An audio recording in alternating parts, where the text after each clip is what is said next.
You see the core side of it. And what you're looking for is a story behind the news. We bring it to you from Lagos, the commercial capital of Nigeria. Giving you all sides and political stories round the clock. Every detail from the start line to the final whistle. CoreTV News, expanding your view.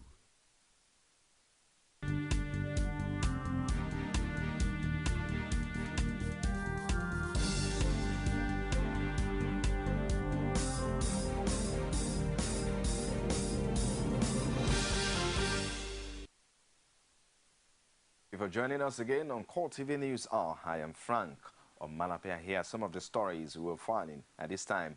A military jet was on Friday involved in an air crash at the Yola Airport in Adamawa State. The sudden aircraft lost two of its rear tires while it was trying to take off. The jet is believed to be one of those being used for aerial bombardments of insurgents in the northeast, including Adamawa, Borno, and Yobe State. There was panic among airport users and workers when the engine of the aircraft, which was already taxiing, was suddenly switched off. When the alarm was raised, airport officials, including firefighters and security operatives, were quickly mobilized. Some of them drove to the scene in a white patrol van to ascertain the situation. The initial rumor was that the jet was on fire, but the officials debunked the information when they returned from the scene. The development led to the temporary closure of the airport's runway to traffic. In the bid to end the reign of terror in the northeastern part of the country, President Goodluck Jonathan has increased the number of troops in the region from 15,000 to 20,000. Coordinating Minister for the Economy and Minister of Finance, Ngozi Okonjo-Iweala, will disclose this in a lecture delivered at a forum in London. Also confirmed that Boko Haram had killed more than 170 teachers in Borno State this year.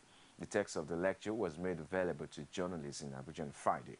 The minister also disclosed that the nation lost more than 100,000 barrels daily to international oil thieves working in alliance with criminal elements in Nigeria.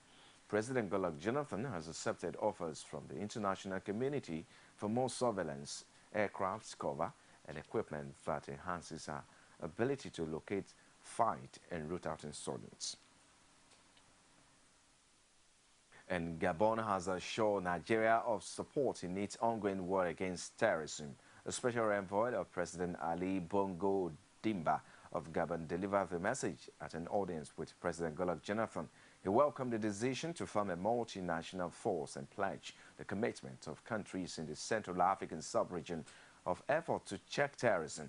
Jonathan also applauded the renewed commitment of Niger, Chad, Benin Republic, and Cameroon to join forces with Nigeria to rid the sub-region of terrorism and violent extremism. He argued that terrorist attacks on one country must be seen as an affront to all civilized nations, while calling for even stronger and more effective regional, continental, and global alliance against terrorism.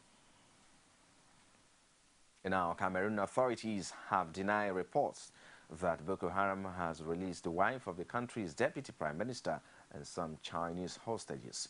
Communication Minister Issa Bakri said he was surprised by the news that some hostages kidnapped in northern Cameroon have been freed.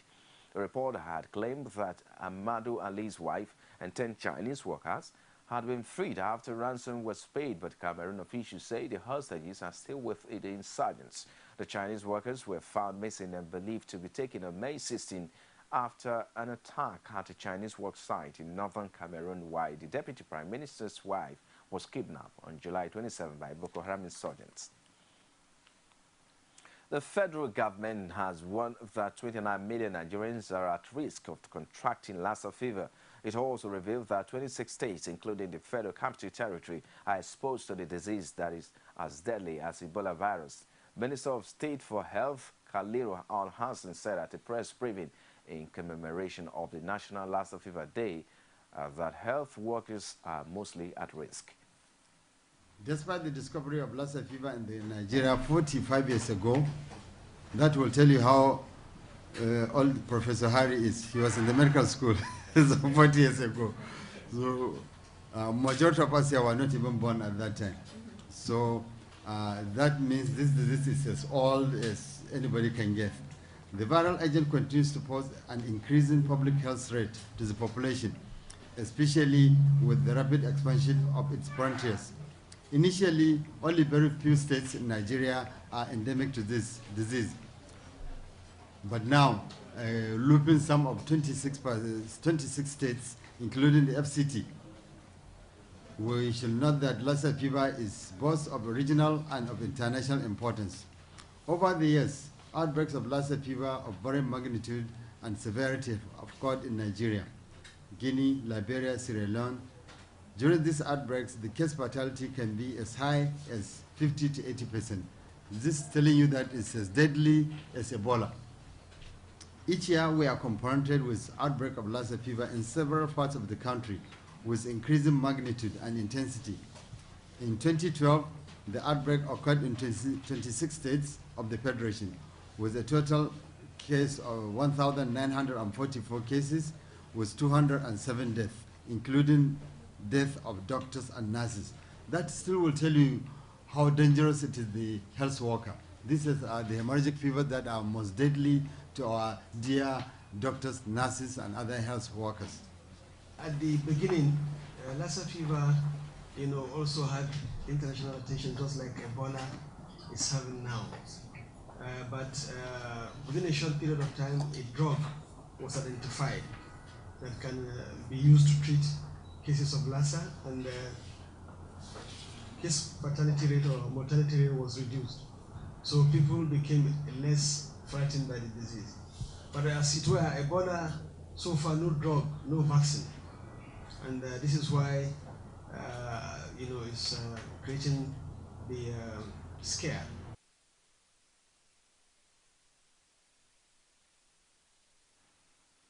Now, one of the governorship aspirants of the People's Democratic Party in Rivers State, Tony Prince-Will, is seeking an investigation into the attack on party members in Abuja.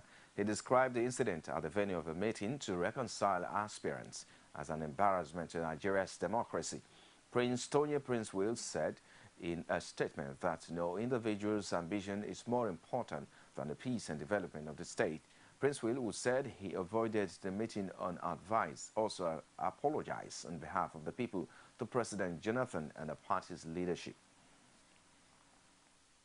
The committee set up to reconcile aggrieved members of the People's Democratic Party in the South-South region insist that governors or ministers from the area cannot influence them.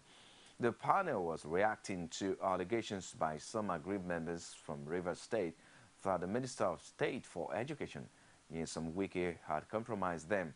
The committee, which ended its sitting in Abuja on Friday, also assured petitioners that its recommendations will promote internal democracy in the party. The committee chairman, Iya Abubakar, told journalists at the end of the three-day session that the panel had useful and productive interaction with individuals and groups who appeared before it. You're watching CoreTV News on the hour. We'll take a break. We'll be back shortly with more stories. Join us again.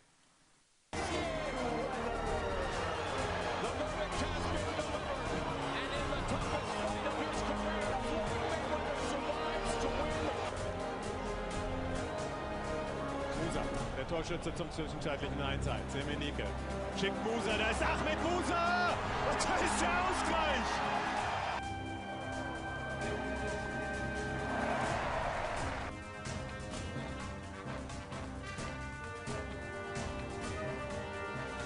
It's a beautiful Saturday evening in the city of Lagos. Off the turn, Phelps had it, but then Matsui kept going. Finals. 5 to shoot. Leonard does.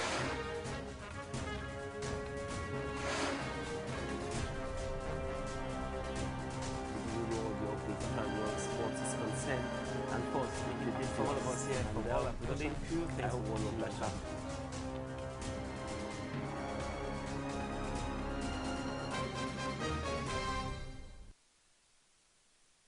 You're still watching CoreTV News on the hour. For more story now, visit our social media platform, facebook.com/CoreTV News, and our Twitter now at CoreTV News NG. And our YouTube is youtube.com/CoreTV. Leave a space, the news.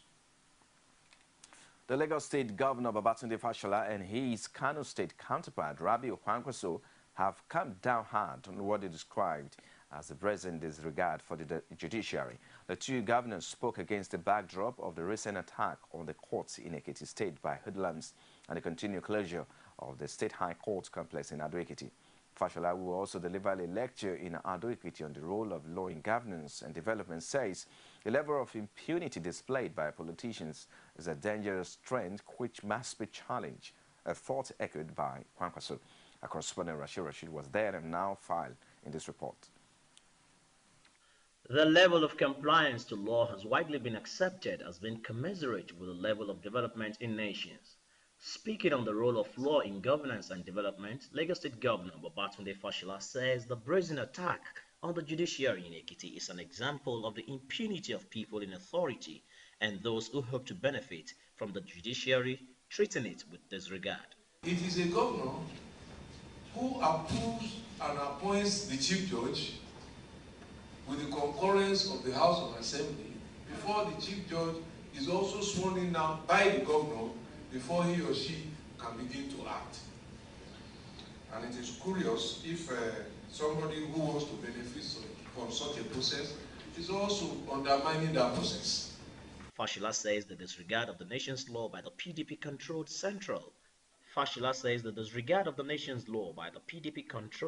government and its habit of providing poverty for Nigerians while exporting employment and the nation's wealth should be condemned by all well-meaning Nigerians. We are taking jobs away from here, and to reinforce the fact that once we turn away from law, only few will benefit. That's why you will see that several thousands in a state will nearly kill themselves, and even some kill themselves in order to partake in an advertisement of no more than 5,000 jobs across the whole of Nigeria. Speaking in the same vein, Kano State Governor Rabiu Kwankwaso says he is saddened by the invasion of the Ekiti State High Court in Ado-Ekiti, but also urged the Ekiti State Judiciary to fight for itself through the use of the law and its proper implementation.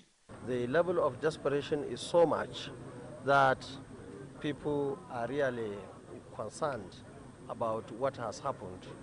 And I believe at the end of the day, something is likely going to happen, especially from the side of the judiciary itself, because at the end of the day, probably they will take certain actions that will discourage such action in the future.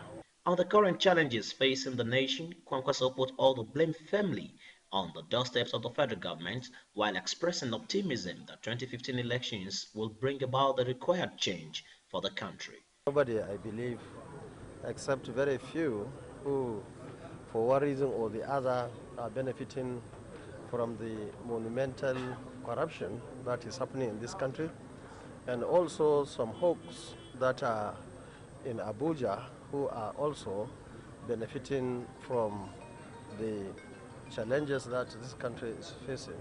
And therefore, we are so happy that progressive people have come together in this country to ensure that the federal government of Nigeria, come 2015, by the grace of God, will be captured by APC.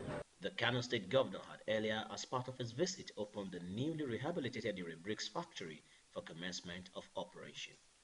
Rashid, CoreTV News, Ado-Ekiti. Adamawa State Governor Bala Ngilari has described the judiciary as the last hope of the common man, which must be supported and made efficient. Ngilari made this statement while swearing in the acting chief judge of the state, Ishaya Kadiba Banu. Do solemnly swear that I will be faithful and bear true allegiance to the Federal Republic of Nigeria, and that I will preserve, protect, defend the Constitution of the Federal Republic of Nigeria. the Constitution of the Federal Republic of Nigeria 1999. So help me God. So help me God. Ingilari says governance cannot be said to be complete until the judiciary is empowered to function independently. There will always be dissension and disagreement between the executive and the legislature, as you very well know. I am myself a product divinely ordained to be here by virtue of the fact that while there was misunderstanding between judiciary and between the legislative and the executive of government, as regards when resignation takes effect or when it does not take effect, or when indeed a resignation is deemed to exist in law, it was the judiciary that came to the rescue. In his response, Bano promised to carry out his duties professionally. Excellency, on behalf of the Adamawa State Judiciary, I pledge our loyalty to your administration and will, to the best of our abilities, avoid doing anything deliberately that will bring the administration to disrepute. We pray that Your Excellency, being one of us, will give us all the necessary support within the limited resources at your disposal to enable us to discharge our functions effectively.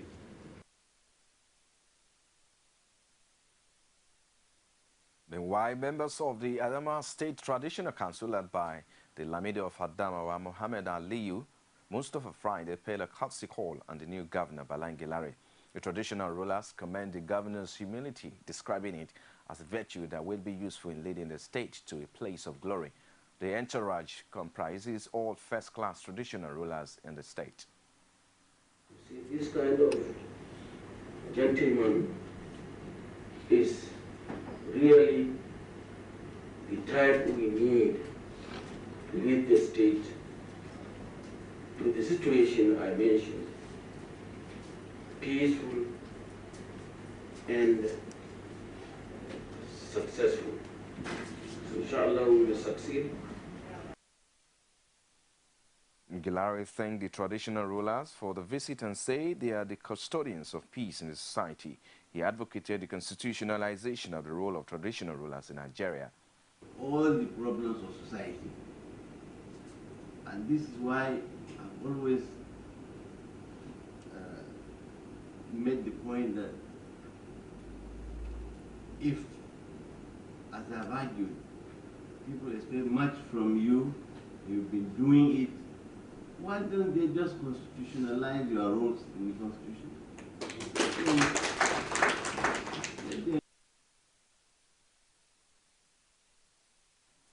The Nigerian Postal Service has since January 2014 intercepted scam mails and counterfeit bank instruments worth over 13 billion naira.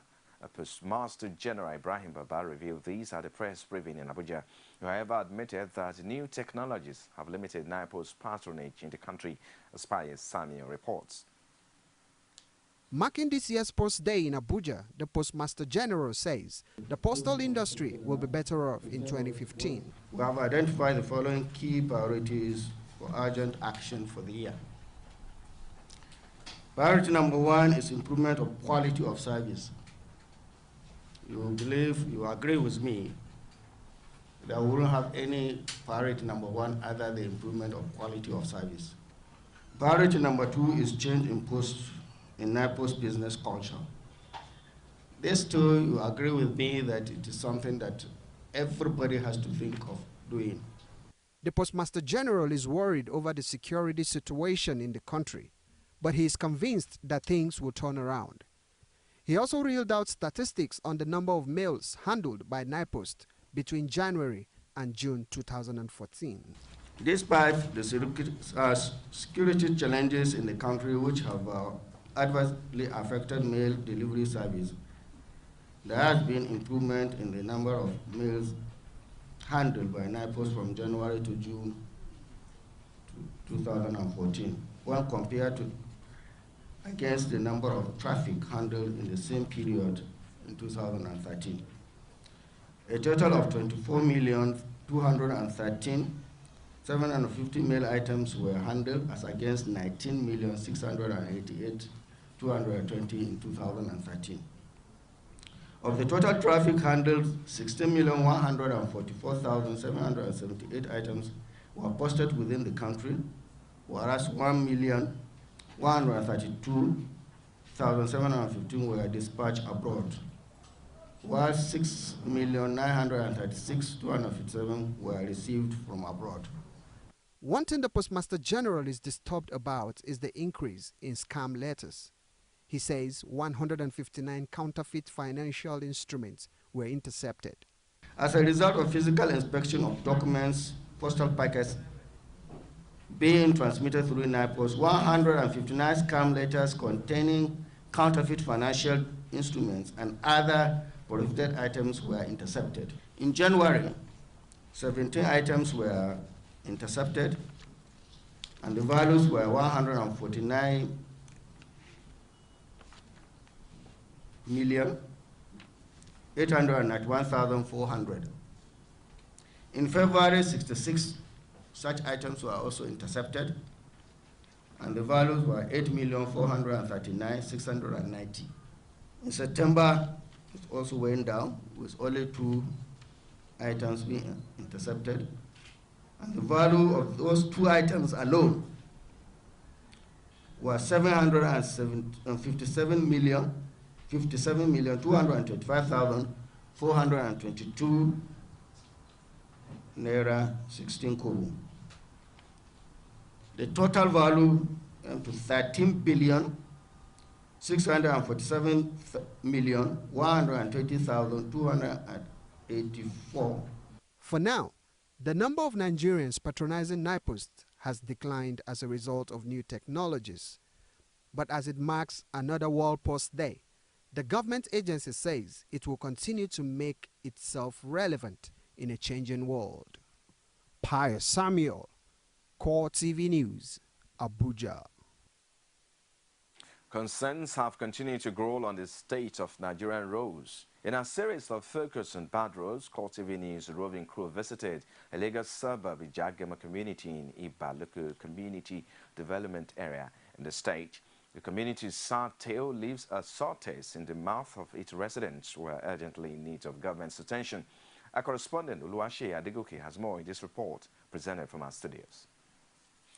The scene is better imagined as belonging to a village in a remote area, but surprisingly, this is a Ijagema community in Iba, local council development area of Lagos State. CoreTV News crew could not drive down to the area due to the condition of the road. The residents say the road has been a major hindrance in their day-to-day activities.